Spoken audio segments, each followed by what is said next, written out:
문제가 생겨서 자막을 제공해 드리지 못한 점 양해 부탁드립니다. 우리 다 함께 기도하시고 찬양하겠습니다. 사랑이 많으신 하나님 아버지 감사합니다. 오늘도 우리에게 예배의 자리를 허락하여 주시고 이 자리에 나와 하나님을 찬양하며 하나님께만 영광 돌리게 하심에 감사합니다. 우리가 날마다 예배의 감격과 기쁨으로 살아가는 주님의 백성들 되게 하여 주시고 우리가 날마다 하나님의 말씀을 의지하여 승리케 하여 주옵소서. 모든 것에 감사드리며 예수님의 이름으로 기도하옵나이다. 아멘. 찬송가 540장 박수 치면서 힘껏 찬양하겠습니다.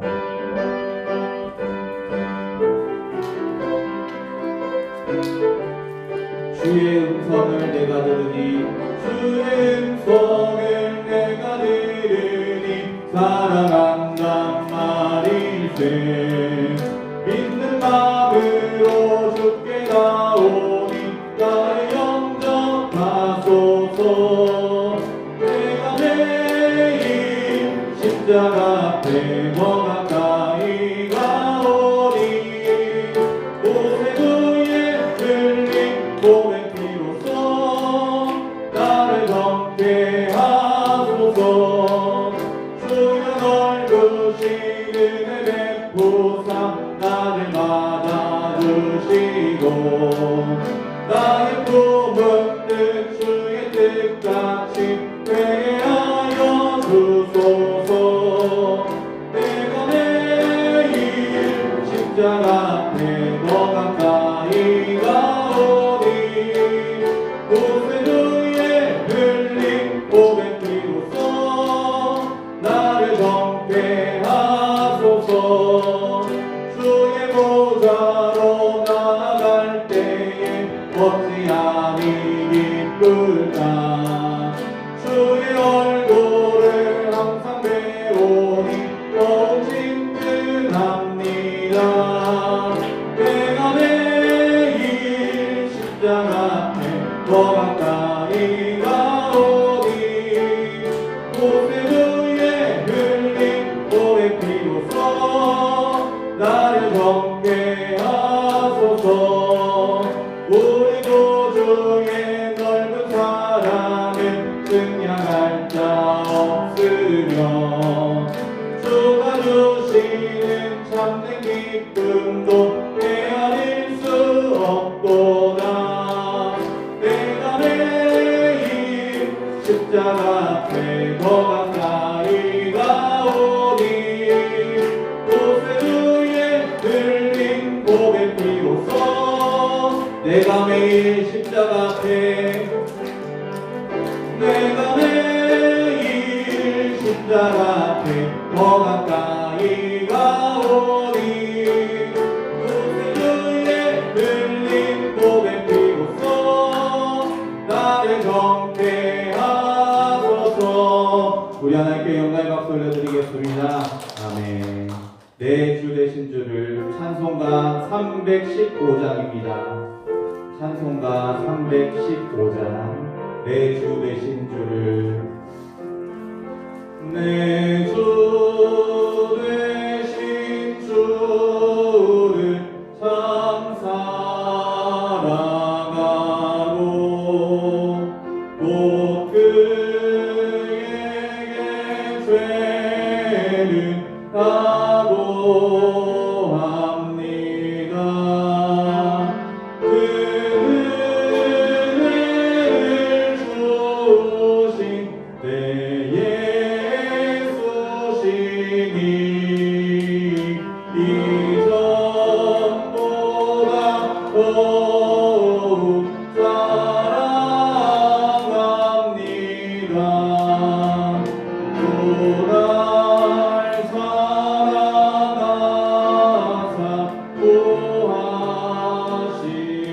구하시려고 저 십자가 고난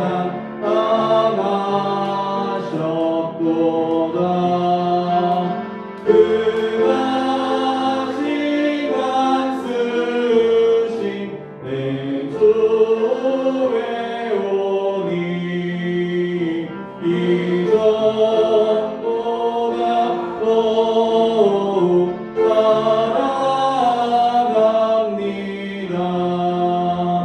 내 평생의 힘쓸 그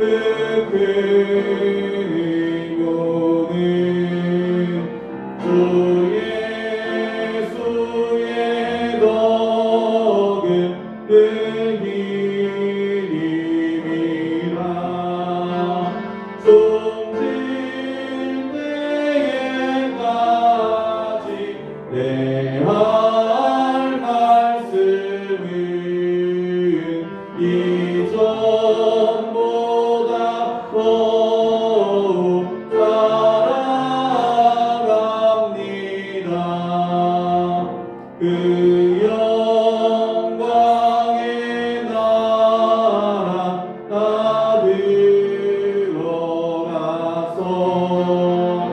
그 풍성한 은혜에 감사하리.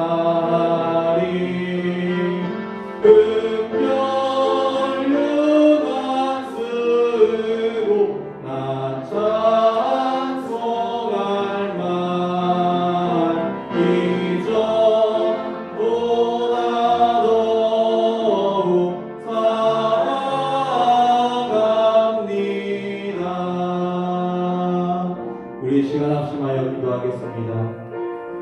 우리가 날마다 하나님만을 사랑하고 하나님께만 예배하는 귀한 주님의 백성들 되게 하여 주옵소서. 성령 하나님의 충만한 은혜가 임하는 예배의 시간 되게 하여 주옵소서.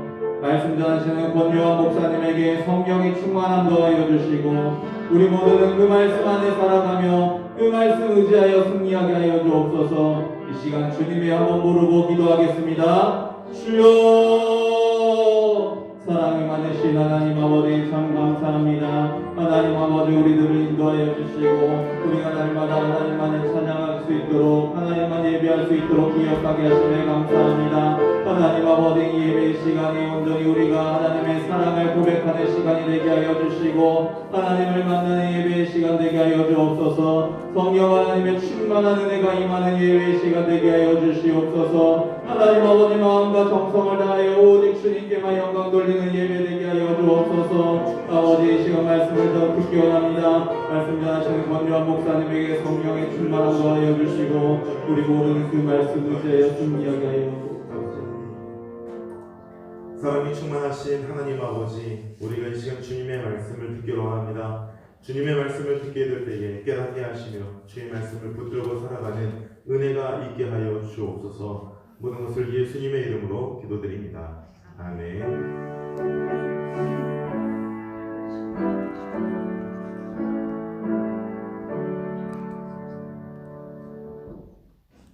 함께 성경 말씀을 읽도록 하겠습니다. 성경 말씀은 마가복음 12장 18절부터 34절까지입니다. 마가복음 12장 18절부터 34절까지 말씀을 제가 읽도록 하겠습니다. 부활이 없다 하는 사두개인들이 예수께 와서 물어 이르되 선생님이여, 모세가 우리에게 써주기를 어떤 사람의 형이 자식이 없이 아내를 두고 죽으면 그 동생이 그 아내를 취하여 형을 위하여 상속자를 세울지니라 하였나이다. 7형제가 있었는데 마지가 아내를 취하였다가 상속자가 없이 죽고, 둘째도 그 여자를 취하였다가 상속자가 없이 죽고, 셋째도 그렇게 하여 7이 다 상속자가 없었고 최후의 여자도 죽었나이다. 7사람이 다 그를 아내로 취하였으니 부활 때 곧 그들이 살아날 때에 그 중에 누구의 아내가 되리이까? 예수께서 이르시되 너희가 성경도 하나님의 능력도 알지 못함으로 오해함이 아니냐. 사람이 죽은 자 가운데서 살아날 때에는 장가도 아니가고 시집도 아니가고 하늘에 있는 천사들과 같으니라. 죽은 자가 살아난다는 것을 말할진대 너희가 모세의 책 중 가시나무 떨기에 관한 글에 하나님께서 모세에게 이르시되 나는 아브라함의 하나님이요 이삭의 하나님이요 야곱의 하나님이로라 하신 말씀을 읽어보지 못하느냐. 하나님은 죽은 자의 하나님이 아니요 산 자의 하나님이시라. 너희가 크게 오해하였도다 하시니라. 서기관 중 한 사람이 그들이 변론하는 것을 듣고 예수께서 잘 대답하신 줄을 알고 나와 묻되 모든 계명 중에 첫째가 무엇이니까? 예수께서 대답하시되 첫째는 이것이니 이스라엘아 들으라. 주 곧 우리 하나님은 유일한 주시라. 내 마음을 다하고 목숨을 다하고 뜻을 다하고 힘을 다하여 주 너의 하나님을 사랑하라 하신 것이요. 둘째는 이것이니 내 이웃을 내 자신과 같이 사랑하라 하신 것이라. 이보다 더 큰 계명이 없느니라. 서기관이 이르되 선생님이여 옳소이다. 하나님은 한 분이시요 그 외에 다른 이가 없다 하신 말씀이 참이니이다.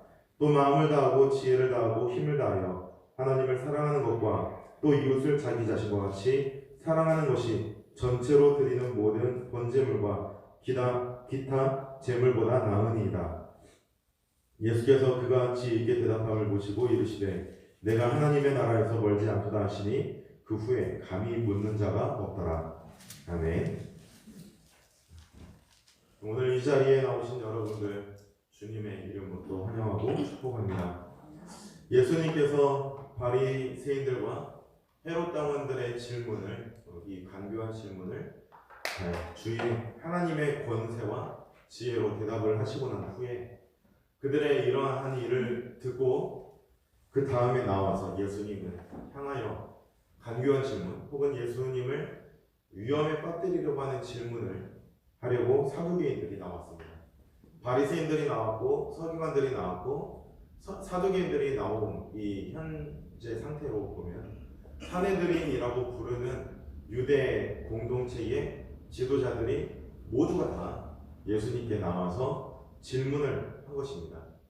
하지만 이 질문은 예수님께 난제를 던져서 해결하려고 하는 의지가 있는 게 아니라 어려운 문제를 던지거나 혹은 이러지도 못하고 저러지도 못하는 대답을 가지고 있는, 이미 답을 가지고 있는 그런 어려운 질문을 예수님께 가지고 와서 예수님이 뭐라고 말씀하시는지 듣고 자기들의 생각대로는 예수님은 아마 자기들이 함정을 파놓은 이 질문에 덫에 걸려 그런 대답을 할 것이라 예상을 하고 잡아가려고 하고 있었던 상황이었죠. 이 사람들은 예수님께서 해결해 주시기를 원한 질문이 아니라 예수님을 제거하려고 하는 질문을 계속해서 던지고 있습니다. 그때마다 예수님께서 이 사람들을 상대하시면서 보여주시는 지혜는 사람이 이 세상에서 들려줄 수 있는 지혜가 아니었다라고 말하고 있습니다. 예수님께서 그들에게 들려주신 이 지식은 하나님의 권위로 그들에게 보여주시는 지혜였던 것입니다. 이 지혜를 들려주실 때마다 예수님께서 제자들을 향해 가지고 계셨던 마음이 무엇이냐면 점점 더 예수님께서는 십자가 사역을 감당하실 때가 가까이 오고 있다는 것을 깨달으셨고 그리고 이제 이후로는 제자들과 함께 할 수 없기에 그들에게 하나님의 말씀에 대해서 바르게 가르치고자 하는 열망에 예수님께서는 제자들을 향하여 하나님의 말씀, 그것도 바른 말씀, 바른 교훈이 무엇인지를 가르쳐 주시려고 하셨습니다. 오늘 이 질문을 듣고도 예수님께서는 그들을 향하여 무엇이 잘못되었는지 말씀을 해주시고 하나님께서 원하시는 것이 무엇인지를 사두개인들에게 또한 가르쳐 주고 계십니다. 주님께서는 하나님께서 택하신 자녀들을 한 사람도 버리려고 하신 것이 아니라 한 사람도 잃지 않으시려고 하나님의 말씀을 바르게 들려주시고 가르쳐 주십니다. 그러나 사두개인들은 예수님의 이러한 권위 자체를 인정하지 않기 때문에 바르게 들려주시는 말씀에도 불구하고 그들은 전혀 귀를 기울이지 않았습니다. 예수님의 제자들만이 예수님께서 부활하신 이후에 생전에 가르쳐 주셨던 말씀을 다시 떠올리고 기억하게 되어서 그때 그 말씀이 무엇이었는지 기억할 수 있게 되고 다시 상기시킬 수 있었던 것이죠. 그리고 다시 상기시켰던 그 말씀, 예수님께서 자기들을 향하여 들려주셨던 그 말씀을 다시 자기들이 복음을 선포하여 예수님을 믿게 된 그 사람들에게 가르쳐 주었고 그 말씀이 오늘 기록되어서 오늘날 우리에게까지 전달되고 있습니다. 그래서 오늘 본문의 말씀을 살펴보면서 우리가 무엇을 염두에 두어야 할 것이냐면 제자들과 같이 예수님이 우리에게 들려주시는 이 말씀을 듣고 바르게 깨닫기를 원하시는 것이 무엇이고 하나님께서 이 말씀을 통해 우리에게 어떠한 것을 기대하시는지를 우리가 깨닫고서 하나님이 원하시는 말씀에 순종하는 자녀들이 되시기를 바랍니다. 오늘 본문 말씀을 좀 더 살펴보도록 하겠습니다. 우리가 읽었던 본문의 말씀은 마가복음 12장 18절부터 시작됩니다. 18절에 아주 간략하게 사두개인들에 대한 설명이 나와 있습니다. 바리새인들과 사두개인들 모두 다 말씀을 맡은 자들이고 말씀을 가르치는 자들이고 또 유대 공동체에서 종교 지도자들의 위치에 있었는데 바리새인들과 사두개인들의 큰 차이가 무엇인가 하면 18절이 소개하는 것처럼 부활이 없다라고 말하는 것입니다. 사두개인들은 사내들인 공의회 지도자들 가운데에서도 귀족 계층이었습니다. 평민들이 공부를 열심히 해서 아주 머리 좋은 사람들이 노력을 엄청나게 해서 될 수 있는 랍비의 지위가 바리새인이라고 한다면 이 사두개인들은 태어날 때부터 가문이 좋아야 됩니다. 사두개인의 후손으로 지금 이 당시 사두개인이라고 불리는 사람들의 가문에서 태어나야지 그게 사두개인이 될 수 있습니다. 내가 태어나고 돈이 좀 있다고 공부 좀 했다고 내가 머리 좀 좋다고 사두개인이 될 수 있는 게 아니었습니다. 이스라엘에서 혈통적으로 인정되어서 지도자 계층으로 인정되었던 집단이 사두개인들입니다. 그런데 그들은 부활을 믿지 않습니다. 무엇이 중요하다고 생각했냐면 이 땅에서 어떻게 살아가느냐, 현세에서 내가 하나님의 말씀을 붙들고 어떻게 살아가느냐, 이것이 그들에게 있어서 가장 중요한 것이었습니다.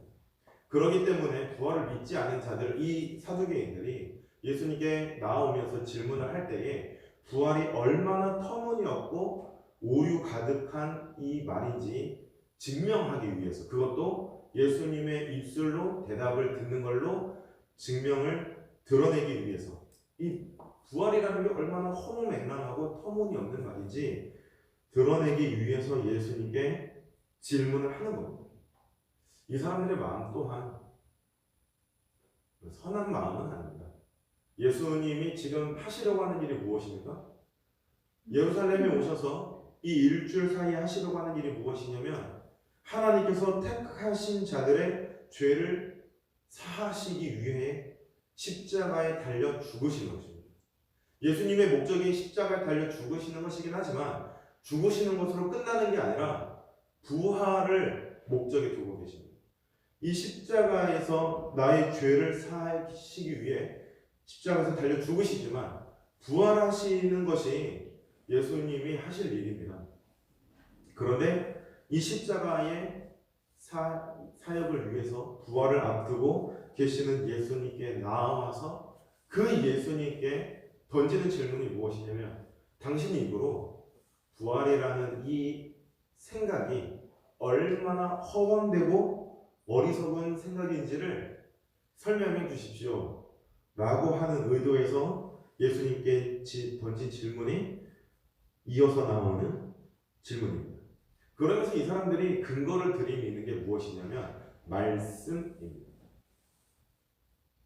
사두개인들이 예수님께 나와서 이 일들이 얼마나 어리석은 일이고 예수님 당신이 하려고 하는 이 사역이, 이 사두개인들이 예수님의 부활을 알고 있었는지 모르고 있었는지 모르겠지만 예수님이 하시려고 하는 이 부활 사역에 대해서 얼마나 어리석은 것인지를 당신의 입으로 설명해 주십시오 라고 말하지만 그냥 한간에 떠도는 소문으로 어떤 이야기를, 질문을 만들어 온 것이 아니라 무엇으로 질문을 만들어 온 것이냐면 그들이 유일하게 인정하는 오경 안에 나와 있는 문제로 예수님께 가지고 나옵니다.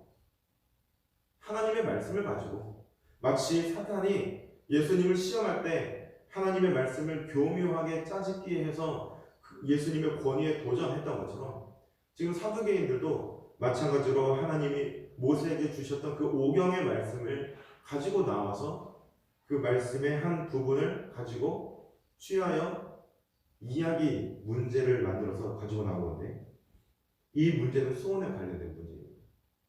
모세가 처음에 형에게 상속자가 없이 죽었을 경우에 어떻게 이 문제를 해결해야 되는지 답을 주었을 때에는 동생이 형수에게 장가 들어서 형의 이름을 이스라엘 안에 남겨두어라 라고 명령을 내렸습니다. 이렇게 명령을 내린 이유는 오늘날의 판단 기준으로 생각을 해서는 안 됩니다. 그 당시로 돌아가야 되고 명예가 가장 중요한 세상이라는 것으로 염두를 두시고 그러고 나서 이름이 그 명예를 대신할 수 있다는 것을 생각을 하시고 난 다음에 보면 됩니다.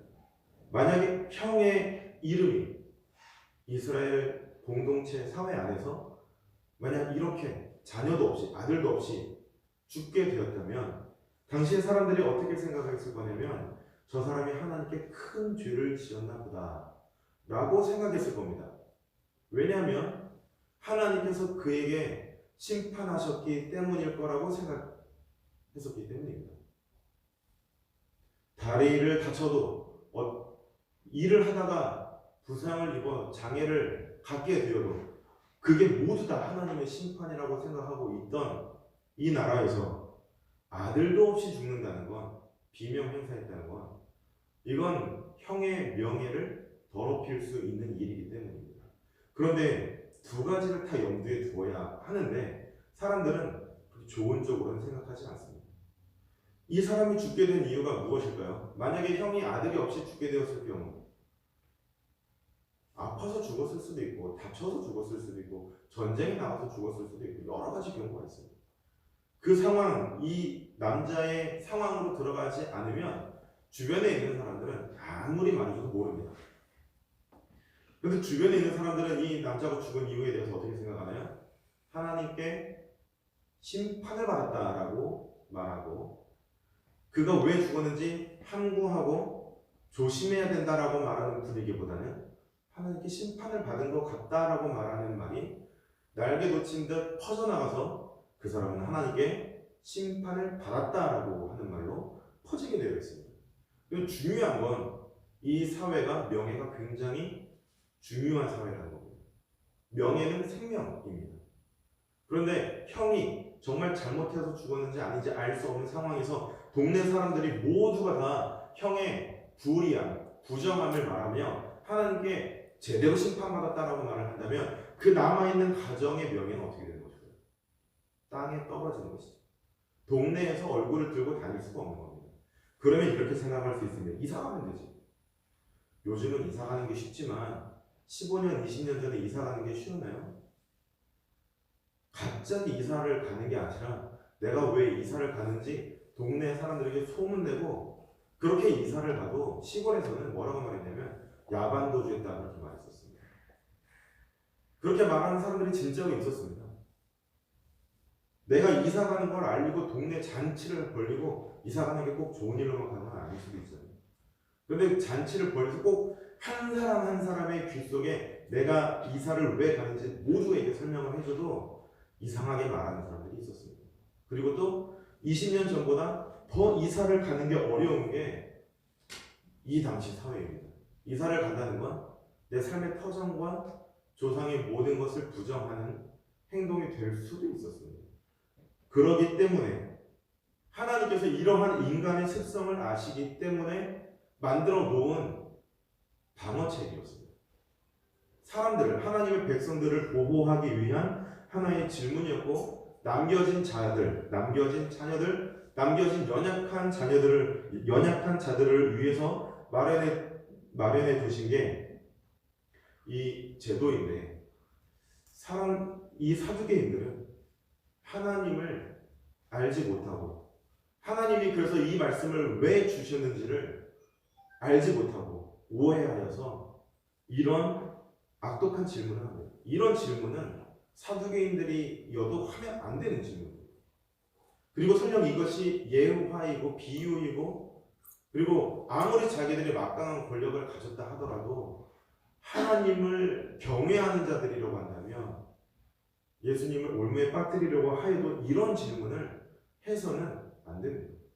이런 질문은 형이 아내를 맞이하여서 큰형이 제일 첫째가 아내를 맞이하여서 결혼했는데 아들이 없이 죽었고 그래서 모세의 율법에 따라서 둘째가 형에게 장사들었는데 또 아들을 못 낳고 죽고, 셋째도 그렇게 죽고, 넷째도 그렇게 죽고, 다섯째 아들도 죽고, 여섯째 아들도 죽고, 일곱째 막내 아들까지 이렇게 죽고, 며느리도 죽었다. 이런 질문을 해서는 안 됩니다. 세상 사람들도 이런 질문을 하지 않습니다. 그런데 하나님을 경외하는 자들이 자기의 목적을 이루기 위해서, 결과를 얻어내기 위해서 과정을 버리는 이런 일을 해서는 안 되는데, 그들은 하나님도 모르는 자들이고, 그래서 말씀도 모르는 자들이고, 그래서 이런 질문을 예수님께 가지고 나와서 하고 있는 겁니다. 이 질문을 들으시고 예수님이 하신 대답이 그거였습니다. 너희들이 성경도 하나님의 능력도 알지 못함으로 오해함이 아니냐. 멀쩡하게 살아있는 집에 7 아들을 다 이렇게 죽여서는 안 되죠. 이 이스라엘 사람들의 인식 속에는 지금도 무엇이 남아있냐면, 하나님께 복을 받았다라고 말할 때 대표적으로 말하는 것이 다산입니다. 아이들이 많은 것입니다. 그래서 아이들이 3명이다 그러면은 하나님께서 저 가정을 붙잡고 계시는구나, 이 정도로 생각을 하고, 5명 이상 정도 돼야 하나님께서 저 가정을 정말 사랑하시는구나. 1명, 2명 정도면은 하나님께서 이제 이 집을 심판하시려고 하시는가? 라고 생각하는 것이 유대인들의 사고랍니다. 근데 7명입니다. 7명이면 하나님께 축복을 받은 자들이고 하나님을 지극히 사랑하는 자들인데, 갑자기 이 사두개인들이 말하는 건 뭐냐면 그 아들들을 한 번에 한순간에 다 그냥 사망시키는 거죠. 이들이 하나님을 알지 못하였기 때문에 이런 질문을 한 것이라고 예수님께서 말씀을 하십니다. 그리고 나서 이들이 던진 질문 자체가 말도 안 되고 해서도 안 되는 생각이고, 이런 일이 있으면 슬퍼해야 되는데 또 불구하고 이들이 하는 질문이 뭐냐면, 그럼 구할 때 이 여자는 누구의 아내입니까? 라고 하는 질문이죠. 그래서 예수님께서 하신 질문이 무엇이냐면, 너희가 하나님 말씀에 대해서 몰랐지만 무엇에 대해서 몰랐다라고 말씀하시는 거냐면, 부활에 대해서 몰랐다라고 말하는 것입니다. 왜냐하면 사두개인들은 부활 자체를 믿지 않습니다. 부활이 있다고 생각하지도 않습니다. 지금 이 땅에서 살 때 잘 사는 것이 최고라고 생각하면서 살았던 사람들입니다. 그래서 이 땅에서 부귀 영화를 누리는 것이 최고라고 생각했던 사람들입니다. 잘못 나간 것이죠. 이 땅에서 살면서 하나님의 자녀로서 하나님의 말씀을 순종하면서 어떻게 살아가는 것이 중요하다라고 하는 것은 바른 가르침입니다. 그런데 그것이 시간이 지나서 암울한 현실과 섞이다 보니까 이 땅에서 잘 사는 게 중요한 거야 가 돼버린 것이죠. 무엇이 다릅니까? 앞의 가르침은 하나님의 말씀에 순종하기 위한 이 세상에서의 삶의 현장이었고, 뒤에 말씀드린 것은 하나님이 빠져 있습니다. 하나님이 사라져 있는 이 땅에서 잘 살고 잘 먹는 것은 하나님을 굳이 믿지 않는 자들도 하는 말입니다. 자기 관리서 또 수많은 자기 경영 관리책을 보면 이 땅에서 잘 먹고 잘 살기 위한 방법을 소개하고 있습니다. 그 사이에 하나님만 갖다 놓으면 되는 거죠. 그런데 성경에서는 그렇게 말을 한 적이 없습니다. 하나님을 믿으면 이 땅에서 잘 먹고 잘 살 수 있다고 말한 적이 없습니다. 하나님을 바르게 믿기 위해서 이 땅에서 하나님의 백성들이 어떻게 살아야 하는가라는 것이죠. 미국은 총계에 대해서 관대하지만 한국은 술에 대해서 관대합니다. 술 먹고 홧김에 그랬어요 라고 말하면 정상참작이 됩니다. 이런 세상입니다. 여기에 대해서 울분을 토해내고 기독교인들이 어떻게 해야 된다, 어떻게 해야 되는가 라고 질문을 던진다면, 오늘 본문의 말씀을 붙들고 그래, 기독교인이라면 술을 마시지 않기로 총회에서 결정하였으니 이제 우리는 술을 마시지 않겠다. 술을 마시는 사람을 함께 독려하여 믿음 안에서 우리가 이겨나가겠다 라고 해야 되는데, 술을 마시는 사람은 믿음이 없는 사람, 나쁜 사람. 술을 안 마시면 착한 사람, 믿음이 좋은 사람. 술 안 마시면서 나쁜 짓 하는 사람 많습니다. 술, 담배 안 하면서 나쁜 짓 하는 사람 많아요. 건강 때문에 더 이상 술, 담배 못 하는 사람들도 있습니다. 그러면서 나쁜 짓 하는 사람들이 많습니다. 그래서 사두개인들은 이런 식으로 세상을 살아가던 사람들이었고, 그래서 예수님께 가지고 나온 질문이 이런 아나무인격을 다른 사람에게 해서는 안 되는 질문들, 상상해서는 안 되는 금기시, 세상 사람들조차도 금기시하고 있는 질문을 가지고 나와서 예수님께 물어본 것이죠. 그래서 예수님이 하신 말씀은 무엇이냐면 하나님을 바르게 알아라 라는 것입니다.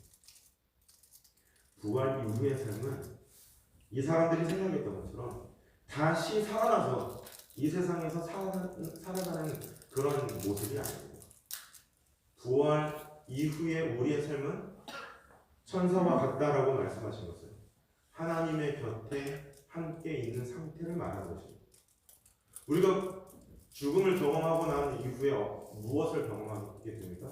영원한 하나님의 나라에 하나님이 예배하신 처소에서 하나님과 함께하며 하나님의 영광을 매일 순간순간 목격하면서 찬양하는 것이죠. 그리고 그분 곁에서 지금은 우리가 이 연약한 육신을 입고 있지만 그때는 완전한 상태로 하나님께 나아가서 하나님의 기뻐하시는 뜻이 무엇인지 우리가 알 수 있게 되고 그 뜻을 우리가 품으면서 하나님을 찬양할 때 우리 안에 샘솟아나는 영원한 이 기쁨을 누리면서 영원하게 하나님과 함께 사는 것입니다.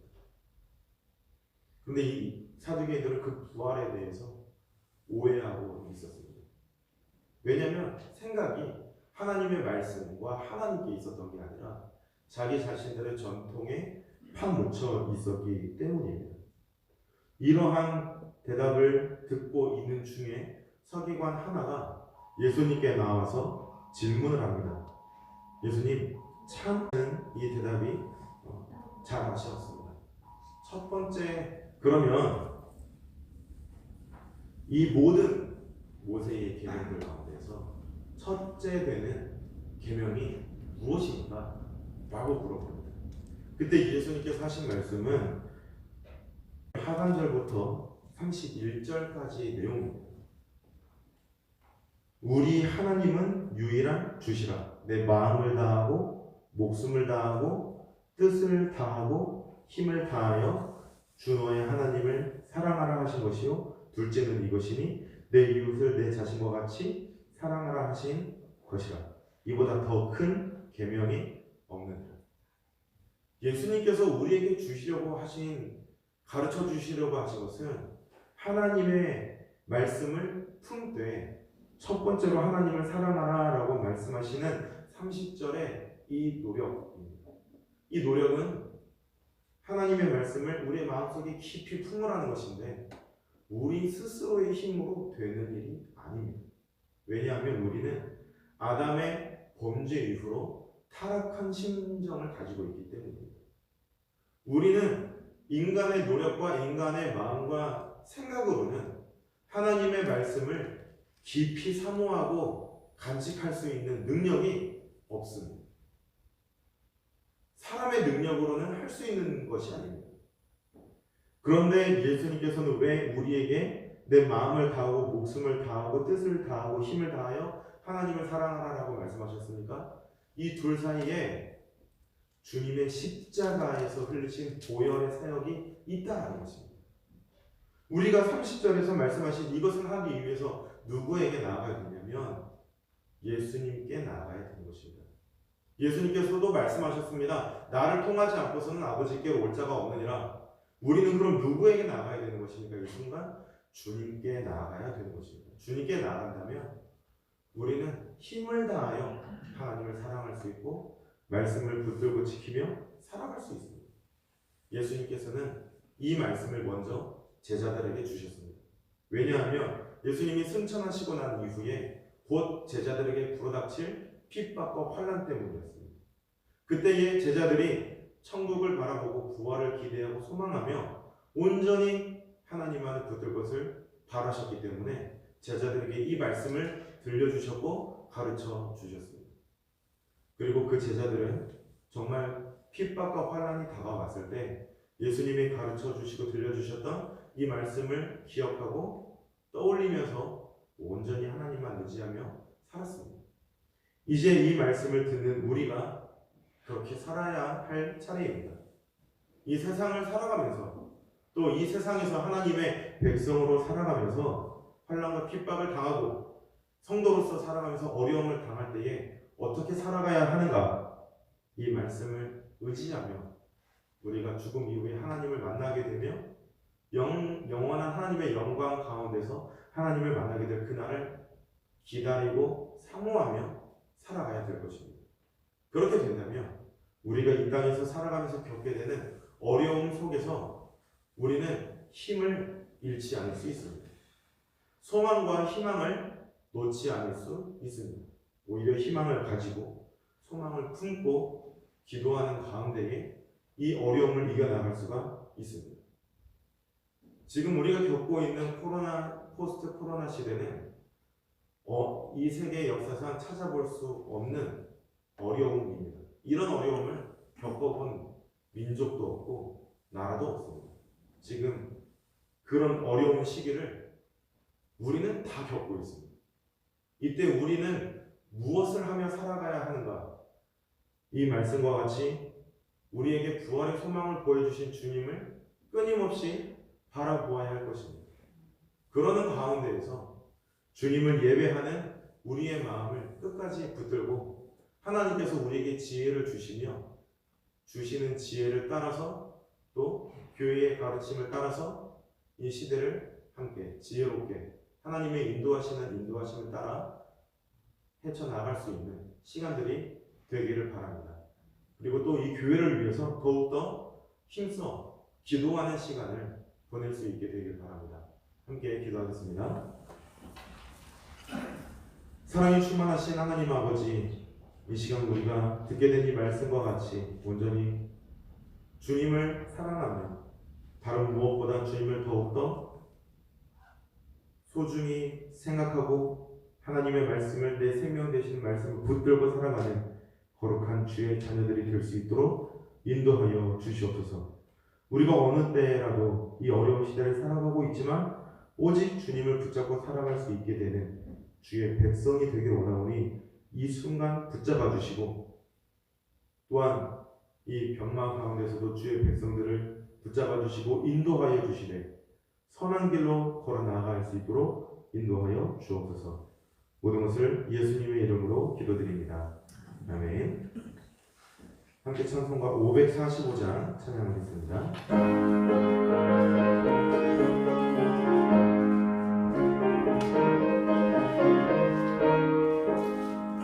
이분의 아무 증거 아니 배워도 믿음만을 가지고 손을 걸으며 이게 아무 소리 아니 들려도 하나님의 약속 위에 서리라. 걸어가세 믿음 위에 서서 나가세 의심 버리고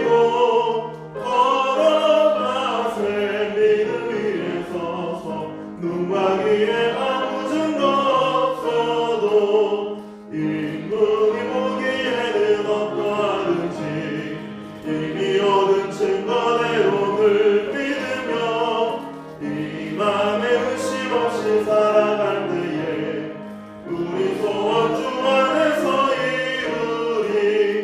걸어가세 믿음 위에 서서 나가세